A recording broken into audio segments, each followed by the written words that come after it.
Hi everyone and welcome. I am joined today by Hola a Yuri todos y Kofner, bienvenidos. an Hoy me economist acompaña Yuri and an Kofner, economic economista y policy asesor de advisor política of the económica para political el partido party político AfD AfD en in Alemania, Germany, para hablar sobre to algunas discuss de some of las grandes these huge convulsiones sociales y social económicas que and estamos economic viendo en movements Alemania, which we las see cuales también in están Germany, which provocando la also transformación de la propia resulting política in alemana. the transformation of Así German que, para politics hablar de itself. esto, So, tenemos aquí a yeah, Yuri to Kofner. discuss Es un this, placer verte. we have here Yuri Kofner, so it's good to see you. Gracias, Glenn, por invitarme.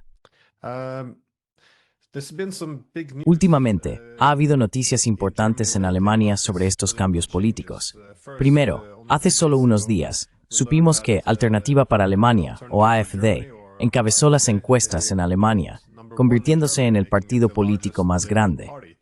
Y And ahora, then hace now, apenas a few unas hours horas, se ha ago, informado que it has las been reported autoridades alemanas, that o los the German servicios de authorities inteligencia, or han decidido etiquetar, intelligence nuevamente, services al partido decided político to más label grande como una again the organización de largest extrema political party derecha. as a Esto es, right-wing de nuevo, la extremist principal organization. oposición, y para This is, muchos, again, esto se main interpretaría como opposition, un primer and paso hacia la for prohibición many that would real del interpret partido this as a político. first step De hecho, vemos a towards actually políticos y banning medios de this political comunicación party. hablando We see abiertamente sobre politicians as esto. well as La media necesidad, having según spoken dicen, quite de openly prohibir about al this, principal the need partido de la and necessity oposición. to ban the ¿Cómo main podemos entender opposition esto? party.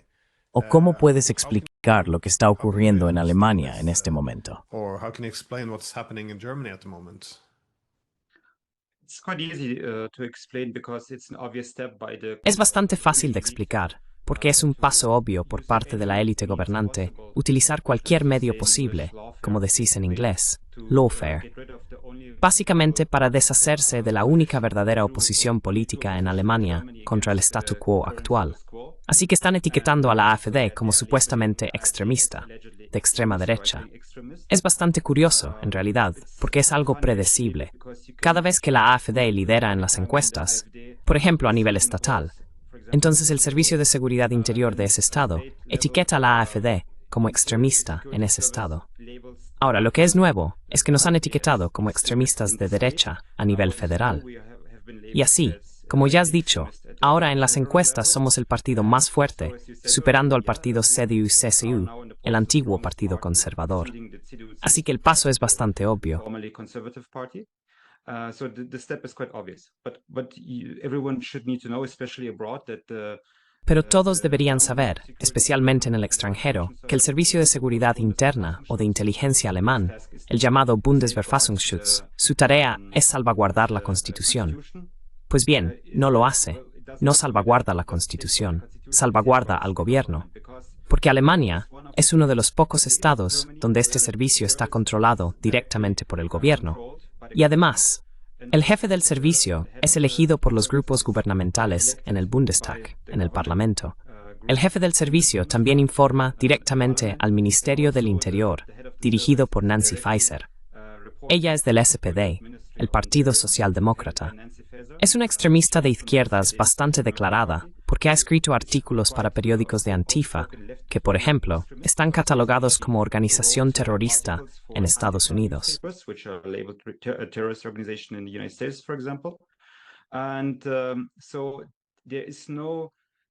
Así que no hay independencia de este servicio en Alemania, no hay independencia política. Son políticamente dependientes de los partidos gobernantes, y su principal tarea es declarar a la AfD como extremista. Además, hay muchos datos interesantes sobre esto. Normalmente, deberían basar sus acusaciones en un informe de investigación, que debería publicarse. Todavía no se ha por ejemplo, declararon a la AfD en Sajonia como extremistas de derechas, creo que fue hace un año o menos. Y aún no han publicado el informe que debería aportar los hechos que supuestamente justifican que seamos extremistas de derechas. Tampoco lo han hecho a nivel federal. Lo único que sabemos es que la razón es que decimos que existe un pueblo alemán aparte del pasaporte. There is a German peoples existing apart from the passport. So basically you have German people Básicamente, tienes personas alemanas que son alemanas porque tienen un pasaporte alemán y pueden venir de cualquier país del mundo. Si tienen un pasaporte, son alemanes. Y decimos que eso es cierto. Vale, esa es la definición legal. Pero también existe una definición etnocultural de lo que significa ser alemán, que creo que no necesito explicarte a ti, Glenn, ni a las personas que nos escuchan. Es algo muy normal de decir. No significa que pensemos que otros pueblos valen menos, porque digamos que hay alemanes étnicos. Pero esto es básicamente lo que dicen de nosotros, el servicio interno, los legisladores, sobre nosotros.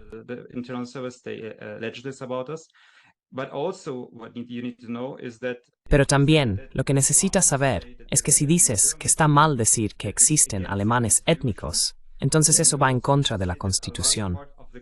Entonces también tendrías que decir que gran parte de la propia Constitución y gran parte de la ley alemana también es anticonstitucional.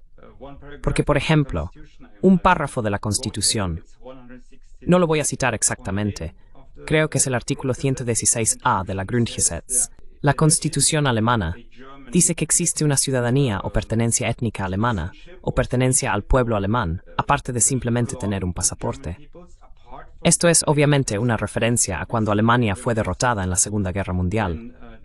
Muchos alemanes étnicos vivían en lo que hoy es Polonia, la República Checa, y así sucesivamente. Así que necesitaban definir el estatus legal de esas personas. Y como aún no eran ciudadanos, Leftharen simplemente eran como alemanes.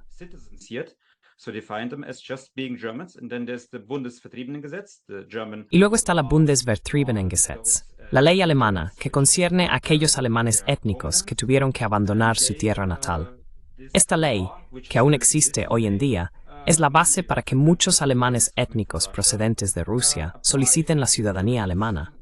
Esta ley define ser alemán como alguien que tiene antepasados alemanes, que posee cultura alemana, habla el idioma alemán y ha declarado, sí, soy un alemán étnico. Así que estos son solo algunos ejemplos de lo absurda que es esta decisión.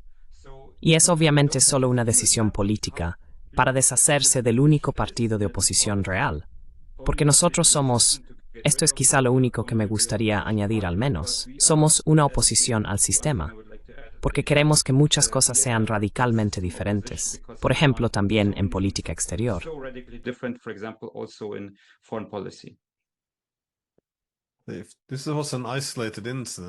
Si esto fuera un incidente aislado, uno podría tomárselo con más calma, pero vemos tendencias similares en toda Europa.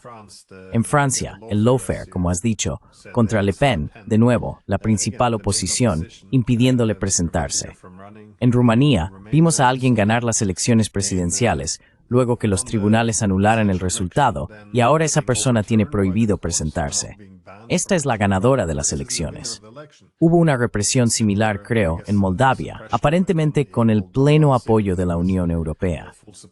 Es una tendencia muy preocupante, esta idea de que ahora hay que purgar de alguna manera a la oposición política.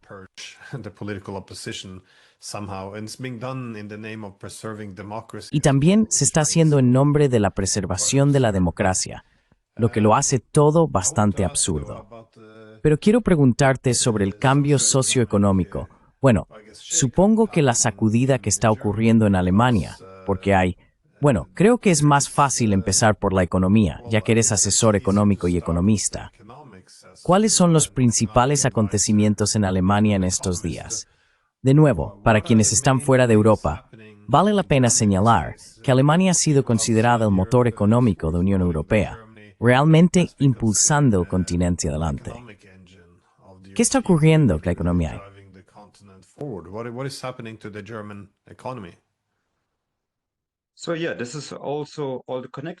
Así que sí, todo esto está conectado. Alemania está básicamente desindustrializándose. Nos están convirtiendo de una nación industrial en una nación agraria, o al menos en algo en esa dirección. Hemos visto una desindustrialización tan drástica que ni siquiera la vimos durante la Segunda Guerra Mundial. Los bombardeos de la Segunda Guerra Mundial no tuvieron un efecto tan perjudicial como el que hemos estado viendo en los últimos 5 años. Y podrías pensar, bueno, ahora estás exagerando, pero cuando miras, por ejemplo, cuántas personas solo en el último año, trabajadores industriales, han perdido su empleo, 120.000, según las estadísticas oficiales. 120.000 alemanes que trabajaban en empleos industriales han perdido su trabajo, lo que equivale a 10.000 cada mes. which is 10,000 each month. You see, when you open the headlines, you see every day Verá, cuando abre los titulares, ve cada día que las principales empresas industriales alemanas están diciendo que cierran y trasladan la producción al extranjero. Así que esta es la tendencia principal que observamos. Alemania ha estado en recesión continua desde 2019. Tuvimos los años del coronavirus y después también. Ahora, puede consultar cualquier dato. Puede mirar el crecimiento del PIB o la producción industrial, por ejemplo. Si hubiéramos continuado con la tendencia, que era bastante buena hasta 2019, hoy estaríamos estancados y estamos por debajo de la tendencia en un 25-30% en comparación con donde deberíamos estar si hubiéramos seguido la senda de crecimiento de la última década.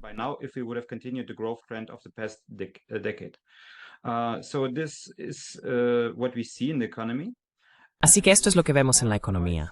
Y las razones son bastante simples. La primera razón, por supuesto, es la política climática. El objetivo de todos los partidos gobernantes en Alemania, y por eso siempre digo que somos la única oposición real, es que quieren descarbonizar la industria alemana, la economía alemana. ¿Qué hacen? Han introducido precios del carbono muy estrictos y muy altos, impuestos al carbono en Alemania. Así que tienes un precio del carbono en la calefacción. Tienes un precio del carbono cuando quieres echar gasolina en la gasolinera. Tienes un precio del carbono cuando vuelas. Básicamente tienes un precio del carbono en tu comida. Lo tienes en todo. Lo tienes, por supuesto, en la industria. Lo tienes en la producción de energía.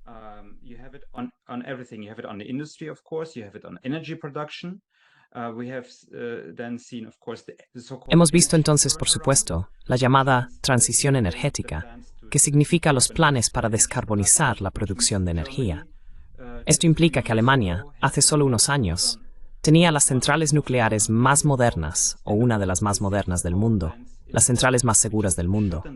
Acabamos de cerrarlas. No queremos, o mejor dicho, el gobierno no quiere, comprar gas ruso, que ha sido el más barato para Alemania, y desde los años 70, la base de nuestro crecimiento industrial. Por eso, la economía tecnológica no importa.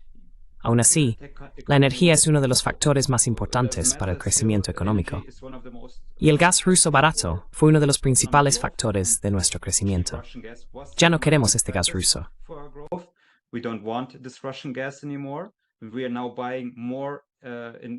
Ahora estamos comprando más gas natural licuado de Estados Unidos. Así que cuando en 2019 importabas el 40% de tu gas de Rusia, ahora es un 45% de gas natural licuado de Estados Unidos. Nord Stream 2, por supuesto, ha sido bombardeado, destruido, y el gobierno no está haciendo nada para aclarar quién fue el responsable. No es supuestamente, obviamente saben quién fue, pero no les interesa averiguarlo para el público. Y, por supuesto, también estamos abandonando las centrales eléctricas de carbón. Alemania tiene una de las mayores reservas de lignito. No es el mejor tipo de carbón, pero aún así, básicamente estamos a la par con China en ese sentido, en cuanto a la cantidad que tenemos en el subsuelo. No queremos usarlo.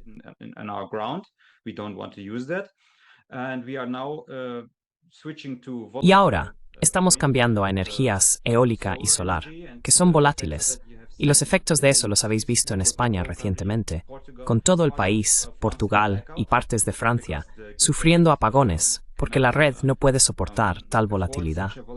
Y luego, por supuesto, creo que otro factor importante es la inmigración masiva. Si ves, por ejemplo, Trump ha estado criticando la inmigración masiva con el eslogan en broma de que nos están quitando los trabajos, es decir, que los mexicanos y demás están ocupando empleos baratos. En Alemania lo tenemos aún peor, porque aquí ni siquiera quitan empleos, simplemente entran directamente en el sistema social. Así que básicamente ahora tenemos que el 50% de las prestaciones sociales, de la ayuda por desempleo, va a extranjeros en Alemania. 22.000 millones de euros cada año. Más, de nuevo, quizá otros 10.000 millones de euros para solicitantes de asilo.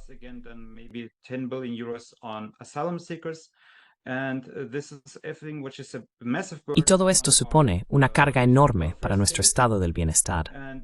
Y para financiarlo, las últimas personas alemanas que aún trabajan y pagan impuestos han sido gravadas y gravadas cada vez más, sobrecargadas de impuestos. Y por supuesto, estamos viendo cómo esas personas se marchan de Alemania en masa.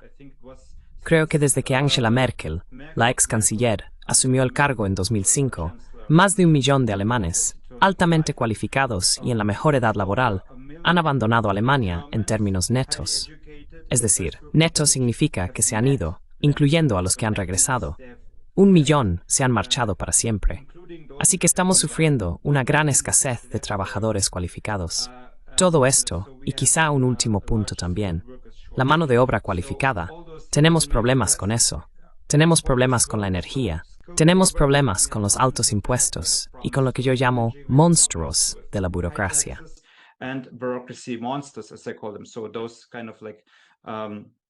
Así que ese tipo de cosas, como el CBAM megajuste en frontera por carbono, por ejemplo, que supone un enorme problema para la exportación y la importación, o por ejemplo, la llamada ley de la cadena de suministro que tenemos en Alemania, toda esta burocracia está matando nuestra economía. Investigaciones recientes del Instituto IFO, uno de los mayores institutos de investigación de Alemania, han estimado el coste de la burocracia para la economía en 146.000 millones de euros cada año, lo que equivale a aproximadamente el 7% del PIB. Así que esto es enorme. Alemania se está suicidando. El gobierno alemán está matando nuestra propia economía. Hemos estado viendo una desindustrialización masiva, gente que se marcha de Alemania, y es culpa de nuestro propio gobierno. Nos lo estamos haciendo a nosotros mismos.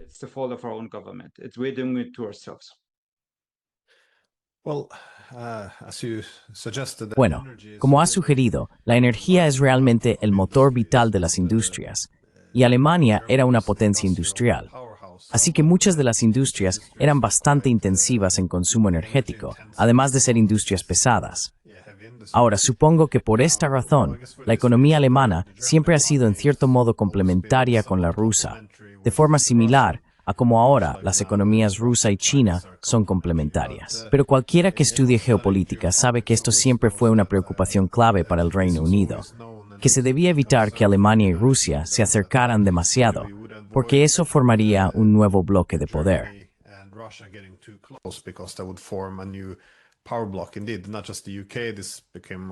De hecho, no solo el Reino Unido.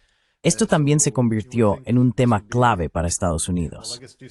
Así que uno pensaría que, bueno, supongo, ¿ves necesario que Alemania restablezca cierta conectividad económica con Rusia para salir de este problema y no solo reactivar Alemania, sino también revivir Europa? Porque en cambio estoy viendo, ya sabes, al próximo canciller en la televisión, argumentando que Rusia no solo atacó a Ucrania, sino que también atacó a Europa. Y ahora Alemania tiene que gastar cientos de miles de millones en armamento para reforzar su fuerza militar y enfrentarse a Rusia. Quiero decir, ¿cómo va a terminar esto? ¿Ves alguna recuperación política o económica sin intentar arreglar una Europa rota?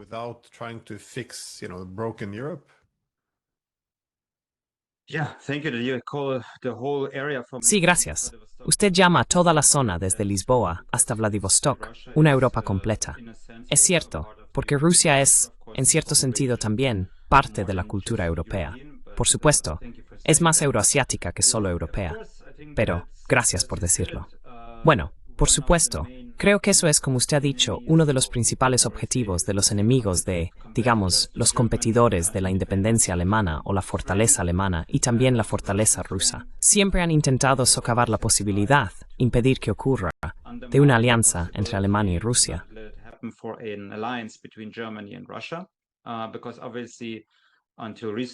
Porque obviamente, hasta hace poco, Alemania tenía las mejores tecnologías, tenía la industria, la alta tecnología en gran medida, y Rusia tenía los recursos, grandes extensiones de territorio. Ahora, por supuesto, Rusia también, debido a la guerra en Ucrania, está acelerando en términos de tecnologías de drones y demás. Por supuesto, uno de los elementos principales es, como ya he dicho, el gas barato.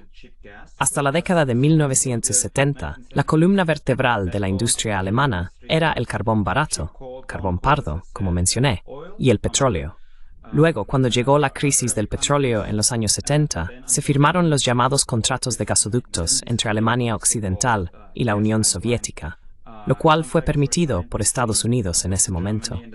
Desde entonces, la columna vertebral de la industria alemana ha sido básicamente el gas ruso barato.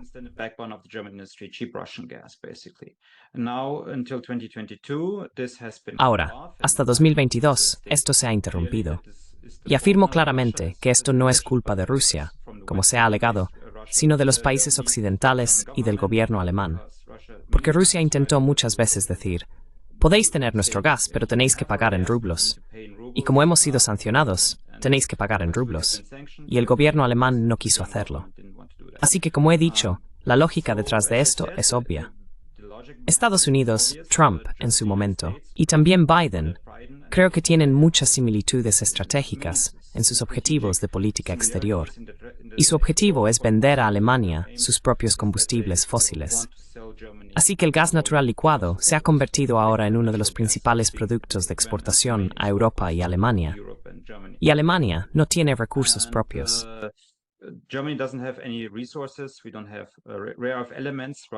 No tenemos elementos de tierras raras. Rusia es el cuarto país, bueno, no productor, pero sí el que posee los cuartos mayores recursos de elementos de tierras raras.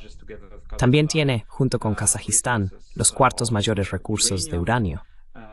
Así que básicamente, por supuesto, esta alianza, o digamos una normalización de las relaciones comerciales y económicas entre Alemania y Rusia, sería uno de los primeros pasos que un gobierno alemán, Amari Storregid-Money, está interesado en el beneficio del pueblo alemán.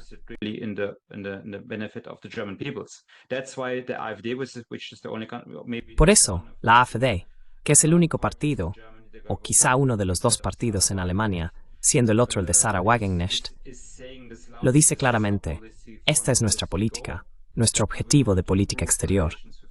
Queremos mejorar las relaciones con Rusia. Y he calculado los costes de las sanciones para Alemania, porque la cuestión es que ves la economía rusa creciendo, ves la economía de Estados Unidos creciendo también, gracias a la venta de armamento o de gas natural licuado. La economía alemana ha sido, quizá parte de Ucrania, el único país que ha perdido económicamente de forma masiva a causa de esta guerra.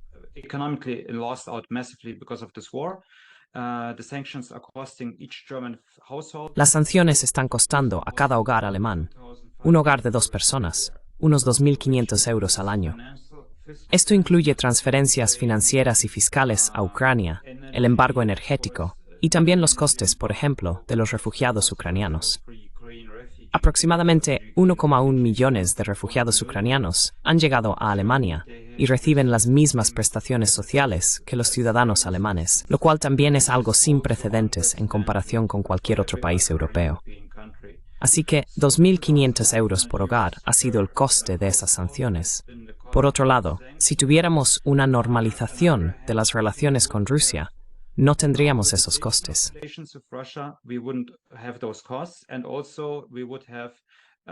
Y además, tendríamos otros, supongo, 600 euros adicionales por hogar si tuviéramos un acuerdo de libre comercio con Rusia, la Unión Económica Euroasiática, y otros beneficios, por ejemplo, aumentar el comercio a través de la ruta marítima del norte. Así que sí, ha sido una explicación larga por mi parte, pero básicamente el punto es: sí, necesitamos esta alianza, necesitamos cooperación económica, y aquellas fuerzas que quieren debilitar a Rusia y Alemania están interesadas en que eso no ocurra.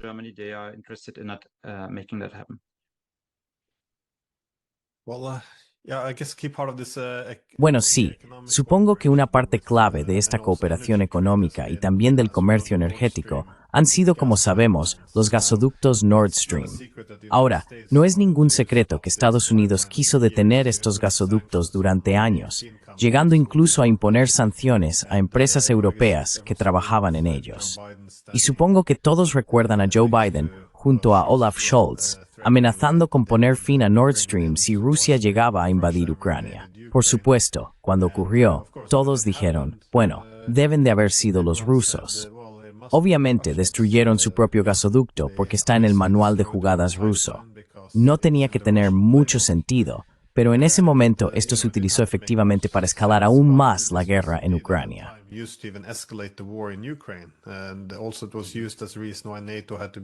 Además, se utilizó como motivo para que la OTAN tuviera que ser más contundente en el mar Báltico. Desde entonces, hemos visto que los estadounidenses han admitido más o menos que de acuerdo no fueron los rusos después de todo, sino los ucranianos. Y dijeron que intentaron detenerlos, pero que ya era demasiado tarde. Pero lo que es muy importante, dijeron que sabían que los ucranianos estaban planeando esto antes de que ocurriera el ataque, lo que significa que Estados Unidos y la OTAN debieron de haber mentido cuando dijeron que fueron los rusos los responsables. Y esa mentira se utilizó para escalar la guerra en Ucrania y también militarizar el mar Báltico. Entonces, ¿cómo se está cubriendo esto ahora en los medios de comunicación en Alemania? Porque fue el primer ministro o presidente de Polonia.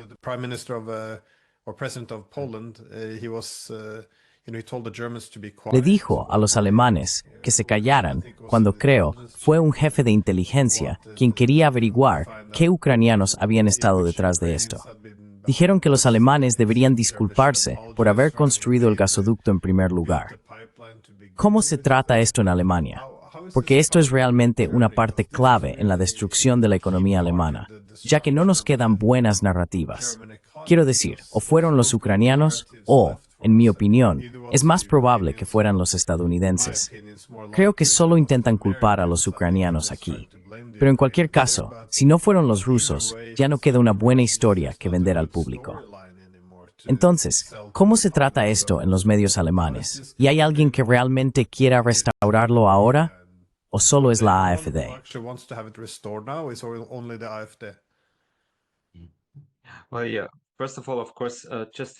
Bueno, sí. En primer lugar, por supuesto, solo hay que pensarlo. ¿Cuánto tiempo lleva sin investigarse este ataque? ¿3 años? Ha sido un ataque terrorista contra nuestra propia infraestructura nacional estratégica.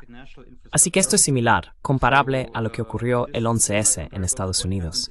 Muchos otros países habrían iniciado una guerra o una invasión por motivos menores que ese. Y nuestro propio gobierno, desde que ocurrió, no ha hecho nada. Todavía están investigando, supuestamente. Por supuesto, como sabemos por los informes de Seymour Hersh y otros, que fue planeado de antemano. Si fueron los ucranianos o los propios estadounidenses no importa, porque los ucranianos no creo que lo hubieran hecho sin al menos la aprobación implícita de la CIA, la NSA o el Pentágono.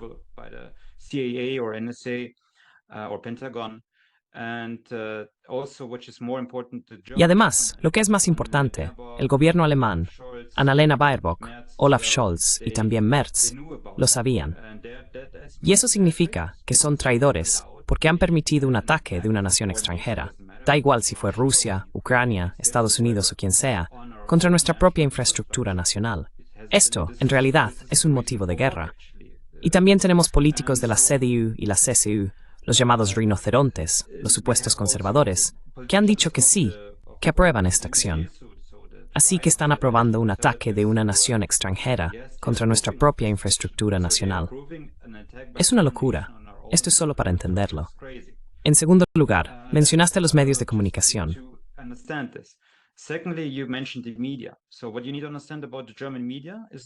Lo que hay que entender sobre los medios de comunicación alemanes es que, básicamente, tenemos 2 tipos de medios. Tenemos los medios públicos oficiales, que yo divido en medios estatales y públicos. Bueno, no tenemos medios estatales, pero sí medios públicos, que en la práctica son medios estatales porque están controlados por el gobierno en el poder, por los partidos gobernantes. No quiero entrar en detalles, pero básicamente están controlados y financiados por el Estado. El otro tipo son los grandes medios privados. Ambos, which es interesante si los analizas. Yo he hecho un análisis de ambos, tanto de la prensa como de los medios online y los informativos de televisión. Son similares en este aspecto.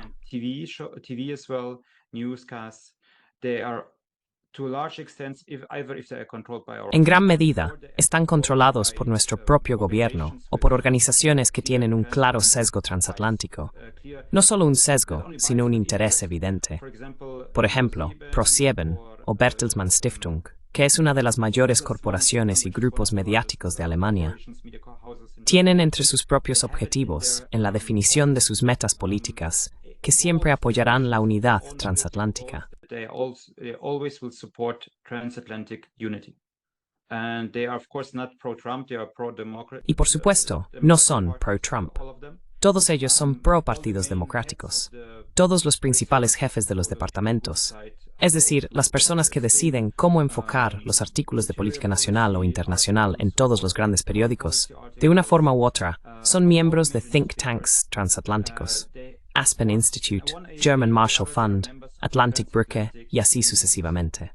Por cierto, no es solo en los medios, sino también en las mayores corporaciones alemanas y en los principales partidos políticos. Todos ellos, excepto la AfD. Todos son jóvenes líderes de esas organizaciones. Solo para que lo entiendas, lo que explica bastante bien por qué informan de cierta manera.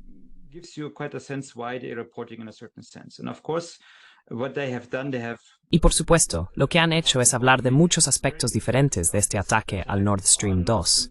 Y desde historias tan curiosas como que los ucranianos, bueno, primero fue Rusia, por supuesto. Luego, cuando no pudieron mantener esa narrativa, porque ya sabes, Sikorski, el ex ministro de Asuntos Exteriores de Polonia, dijo gracias a Estados Unidos por bombardear el Nord Stream 2.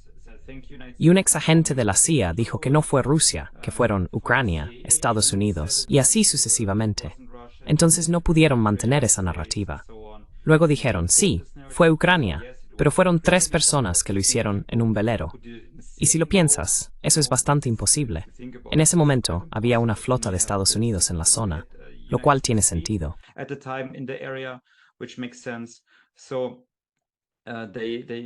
Así que inventaron todo tipo de narrativas. Pero básicamente, para responder a tu pregunta, no están hablando de ello, lo cual también es una forma de tratar temas de información. Simplemente no hablar de ello. No se está discutiendo en los medios. Fue Rusia o fue Ucrania, pero cuando lo hizo Ucrania, no pasa nada. Ya sabes, han sido atacados, así que claro. De todos modos, nunca nos gustó Nord Stream 2. No lo necesitamos porque queremos descarbonizar nuestra economía. Solo queremos energía solar y eólica. Cuando los responsables políticos alemanes o los medios hablan de independencia energética, siempre hablan de los combustibles fósiles de Rusia. No hablan del gas natural licuado estadounidense.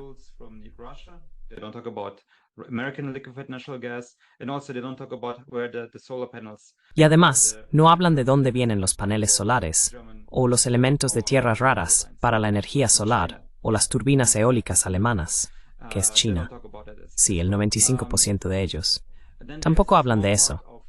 Y luego hay una pequeña parte de los medios alternativos, como ocurre en muchos países, que por supuesto cubre este tema, pero no son capaces de llegar a la mayor parte de la población. Ellos, por supuesto, lo ven de otra manera. Publican este tipo de informes. Tenemos muchos blogueros. Ahora bien, la cuestión es que, por supuesto, el gobierno está intentando combatir este tipo de desinformación, ya sabes, noticias falsas y demás. Porque esta nueva forma de obtener información de blogueros como tú y de medios alternativos es algo que aún no han conseguido controlar.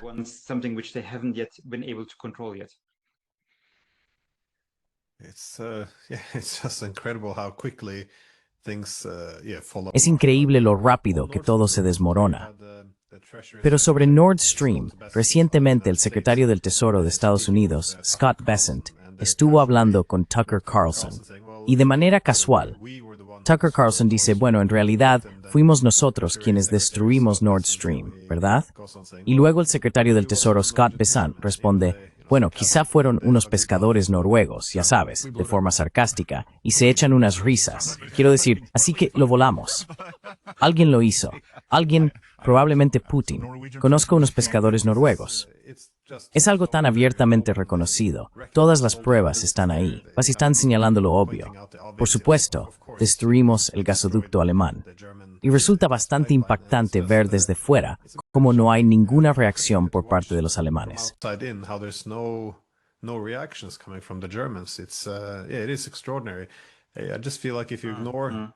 Es extraordinario.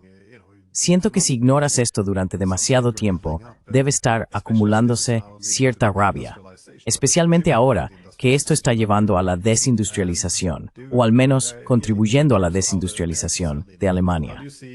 En cuanto a la implicación de los estadounidenses, ¿cómo ves los recientes comentarios de Elon Musk y su apoyo a la AfD en Alemania? ¿Es esto una especie de unión internacional entre conservadores y populistas? ¿Cómo lo explicamos?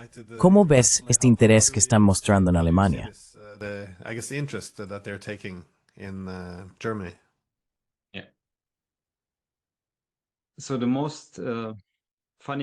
El aspecto más divertido de todo esto para mí, personalmente, ha sido que en ese momento fuimos etiquetados por las élites gobernantes, los medios establecidos, los medios tradicionales, como los llamas, como putinistas, comprensivos con Putin, traidores prorrusos, y así sucesivamente. Y luego Trump es bastante pro-AfD. J.D. Vance, ya sabes, su famoso discurso en Múnich donde dijo, sois todas fuerzas antiliberales y antidemocráticas, y que están en contra de este llamado cortafuegos. La Brandmauer alemana, el cortafuegos, es este acuerdo entre todos los demás partidos gobernantes de no cooperar nunca con la AfD, aunque la mayoría de los votantes en Alemania quiera un partido, un gobierno de coalición, AfD, CSU. AfD, CDU, CSU coalition government. And CDU-CSU, which is of course the main player in this regard. Y la CDU-CSU, que por supuesto es el actor principal en este sentido, dice, nunca cooperaremos con la AfD.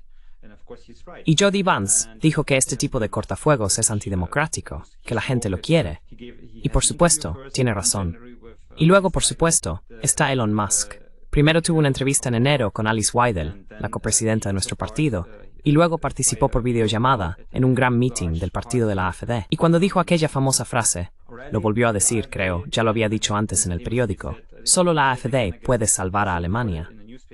Así que, para mí personalmente, el aspecto más divertido de todo esto fue, por supuesto, cómo reaccionarán los políticos del establishment, los medios establecidos, ante esto. ¿Ahora somos putinistas o ahora somos americanos, pro-Trump? ¿Quiénes somos?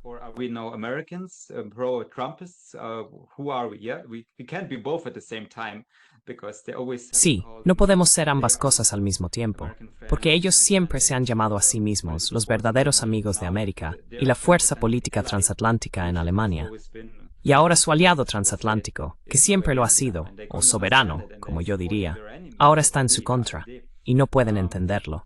Están apoyando a sus enemigos, así que nosotros, la AfD, eso, para mí, sigue siendo bastante gracioso cada vez, porque ya no tienen más argumentos para etiquetarnos, y les resulta muy difícil.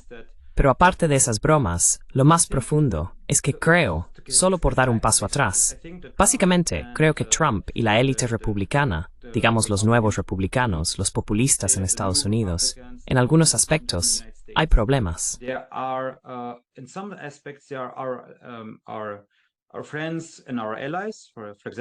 Nuestros amigos y aliados, por ejemplo, en la guerra cultural, son obviamente nuestros principales aliados en la lucha contra el wokeismo, contra la migración masiva y en la defensa de esos argumentos. Como la nación aún más poderosa del mundo, Estados Unidos, si el presidente de esta nación dice que critica la inmigración masiva, Antifa, la agenda woke y la política climática, entonces, por supuesto, tenemos un aliado fuerte en esto. Pero también, y eso es lo que mencioné quizá un poco antes en nuestra entrevista, Glenn, creo que Estados Unidos y Trump, él sigue, por supuesto, haciendo lo que siempre prometió hacer, que es anteponer a América.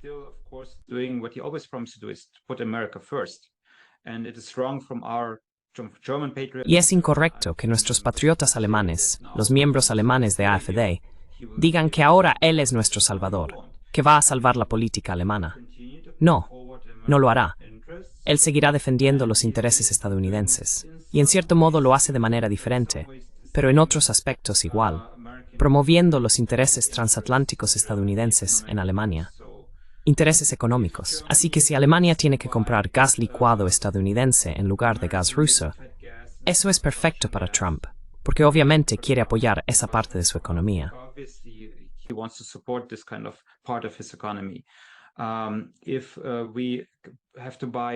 Si tenemos que comprar plataformas tecnológicas estadounidenses y sus servicios digitales en lugar de los servicios chinos, nos veremos obligados a hacerlo. Y eso es lo que estamos viendo ahora mismo. Así que no debemos ser ciegos al hecho de que los estadounidenses están defendiendo sus propios intereses, como vemos ahora con los aranceles y la política arancelaria. Sabes, Scott Bessonette y Stephen Miran, el principal asesor de política económica de Donald Trump, ya habían presentado toda esta agenda de antemano. Quieren que los alemanes, pero también otros aliados de Estados Unidos, compren bonos estadounidenses, bonos a 100 años. Y esta es la principal forma que tienen de continuar con la enorme deuda pública estadounidense.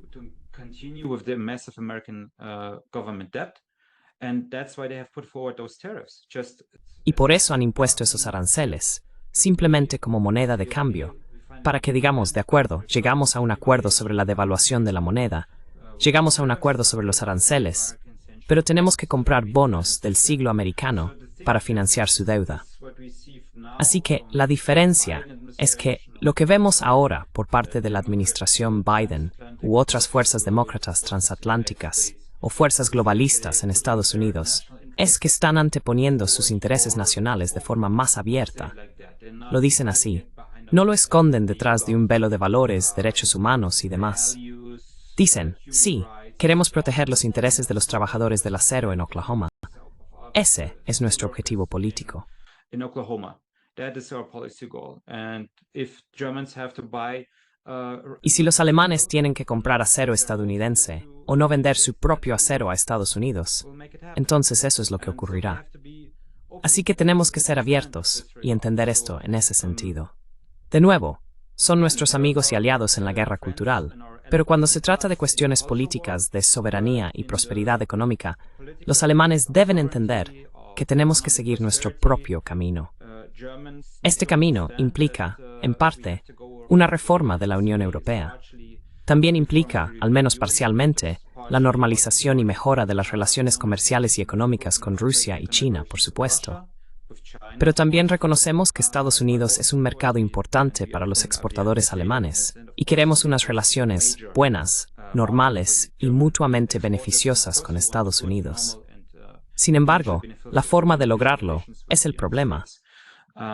The way to get there, that's the problem.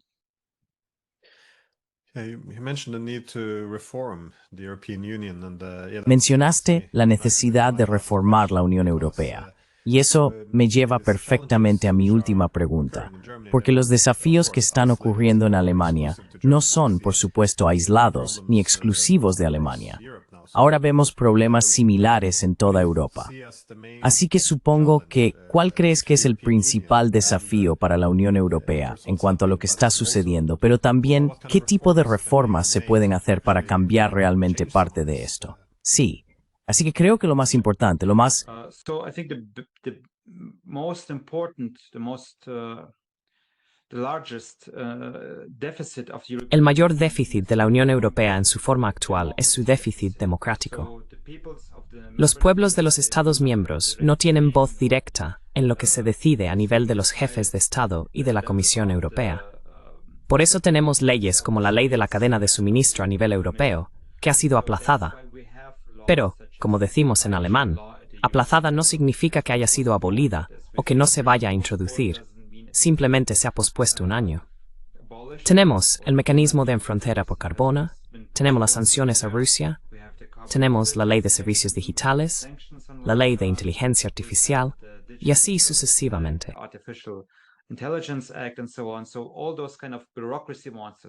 Así que todos esos tipos de monstruos burocráticos, todas esas agendas políticas, o por ejemplo en Alemania, un tema político candente ha sido la ley que obliga a los propietarios de viviendas a básicamente arrancar sus propios sistemas de calefacción de combustibles fósiles, gas, petróleo, y sustituirlos por bombas de calor muy caras e ineficaces, por ejemplo. Así que esta ley ahora se ha retrasado en Alemania, pero llegará a nivel europeo porque ya se ha decidido. ¿Y quién lo ha decidido? Simplemente han sido los jefes de Estado y la Comisión Europea. Como sabes, el Parlamento Europeo no tiene derecho de iniciativa para presentar sus propias mociones o para aportar sus propias.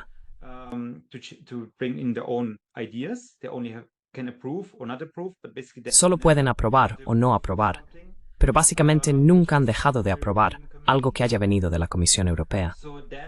Así que ese es uno de los problemas más importantes a los que nos enfrentamos, y tenemos que cambiarlo. Pero también, aparte de eso, o quizá como último ejemplo, por supuesto, la inmigración masiva, sobre la que los responsables políticos alemanes argumentan que no podemos rechazar a los refugiados porque tenemos una legislación europea que nos obliga a ello. Bueno, si miramos a Hungría, por ejemplo, o a Polonia, vemos que no es realmente así. Vemos que esos países no lo están haciendo y siguen formando parte de la Unión Europea. Pero bueno.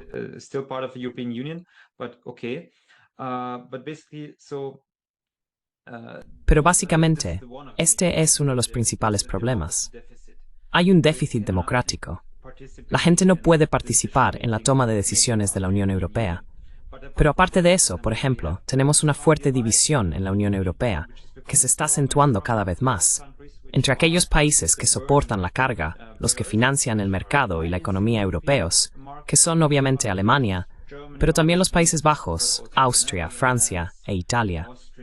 Yo siempre digo, mirad los datos. Ellos también son financiadores netos del presupuesto europeo.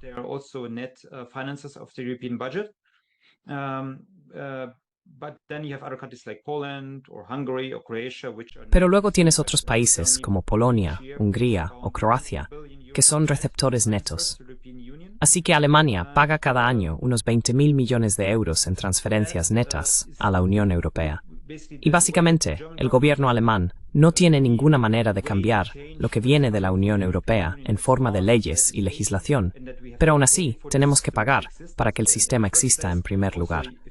Además, por supuesto, como AfD, estamos en contra del euro, porque decimos que el euro, con el sistema Target 2, que es básicamente el sistema de compensación de divisas en la Unión Europea, la eurozona, significa que somos exportadores netos. Pero otros países nos deben más de, creo que en inglés es $1 billón, o $1 billón ahora, que no recibimos debido a los tipos de cambio fijos.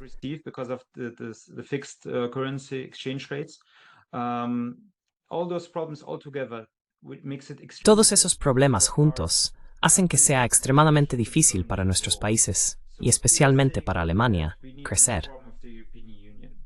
Así que lo que estamos diciendo es que necesitamos una reforma de la Unión Europea, que obviamente está siendo etiquetada como Dexit, y usamos este término. Pero eso no significa que queramos levantar fronteras o que simplemente queramos irnos como hizo el Reino Unido. De hecho, si miras al Reino Unido, ni siquiera el Reino Unido se fue del todo. Sigue participando en la mayoría de los aspectos del proyecto europeo. Necesitamos una reforma de la Unión Europea en la que digamos que queremos volver a lo que es bueno en el proyecto europeo. Por supuesto, el proyecto de paz es bueno. Queremos un mercado común, no solo de bienes, sino también de servicios, capital e incluso trabajo. Pero no queremos los aspectos negativos.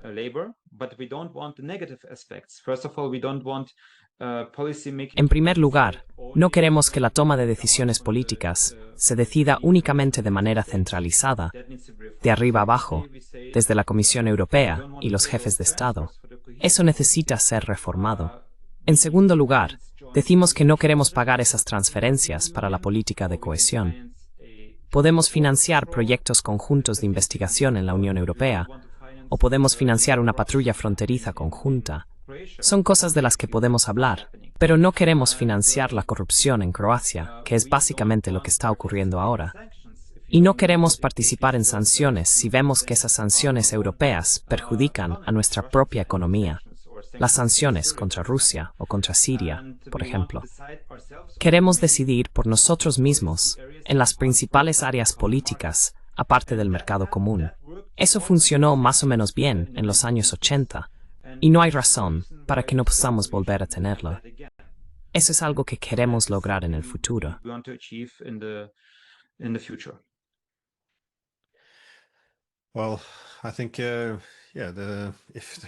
Bueno, creo que si continúan con estos esfuerzos para marginar a AfD prohibiéndolo realmente, la inestabilidad política sería mucho, mucho peor. Y sí, me parece increíble que realmente estemos siguiendo este camino. En fin, Hurrich Kofner, muchísimas gracias por tu tiempo. Ha sido muy esclarecedor. Gracias.